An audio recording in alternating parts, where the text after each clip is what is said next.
ಹೀರ್ಲಿಕ್ಕೆ ಸೊಳ್ಳೆ ಬರ್ತಿತ್ತು.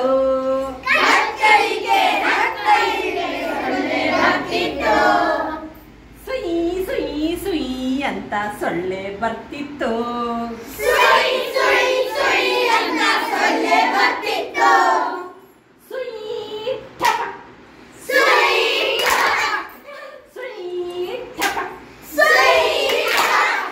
ಸೊಳ್ಳೆ ಎಂದು ಗೋಡೆ ಹೋಗಿತ್ತು. ಗುಯ್ ಗುಯ್ ಗುಯ್ ಅಂತ ನೊಣವು ಬರ್ತಿತ್ತು.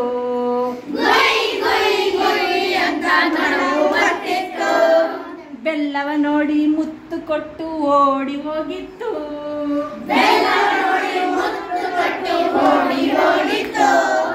ಗುಯ್ ಗುಯ್ ಗುಯ್ ಅಂತ ನೊಣವು ಬಂದಿತ್ತು.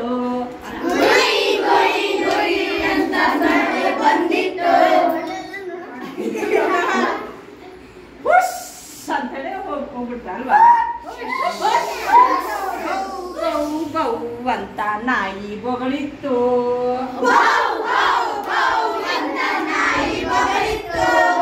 ಅದೇ ಬೌ ಬೌ ಬೌ ಅಂತ ನಾಯಿ ಬೊಗಳಿತ್ತು. ಹೆಂಗ್ ಓಡ್ಸೋದನ್ನ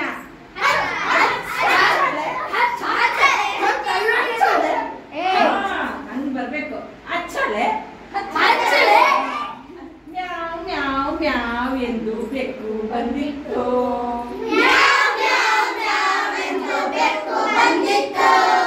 ಹಾಲನ್ನು ಕುಡಿದು ಕದ್ದು ಮುಚ್ಚಿ ಓಡಿ ಹೋಗಿತ್ತು.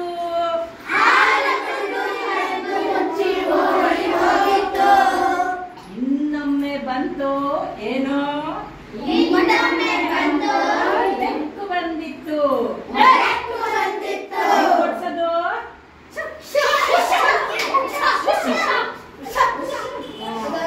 ಹಂಗೆ ಎಲ್ಲ ಬಂದ್ಮೇಲೆ ಹೆಂಗ್ ಓಡಿಸ್ಬೇಕು ಅಂತ ಹೇಳಂದು ಸೌಂಡ್ ಎಫೆಕ್ಟ್ ಇಂದ ಬರುತ್ತೆ.